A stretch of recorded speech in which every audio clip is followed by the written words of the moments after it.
Très franchement, c'est un sujet éminemment délicat dans la tête des Français. C'est-à-dire que vous avez un blocage psychologique en partie quand vous allez expliquer aux gens, mais alors vos dernières années, ça va être quelque chose d'épouvantable, vous pourrez plus ni vous lever, ni vous laver, ni vous nourrir, etc. Ça, les gens n'aiment pas du tout, mais pas du tout qu'on leur parle de ces choses-là. Donc, on a la surprise, André Renaudin, le patron de la G2R, la mondiale, s'en étonnait quand je lui présentais les résultats de l'enquête. Je lui disais la moitié à peu près des Français se sentent concernés par le problème de la dépendance et de son financement. Et lui s'étonnait, il disait mais tout le monde devrait être concerné, tout le monde connaît des gens qui sont dépendants, etc. Mais c'est ce blocage psychologique, me semble-t-il, qui l'explique.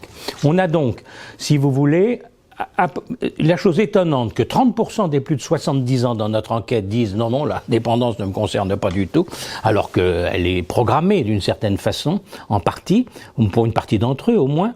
Mais inversement, on a la moitié des moins de 60 ans qui se déclarent concernés, soit parce qu'ils ont un membre de leur famille en situation de dépendance, soit parce qu'ils sont inquiets pour eux-mêmes en se disant comment on fera pour financer et vivre la dépendance si nous devons y aller.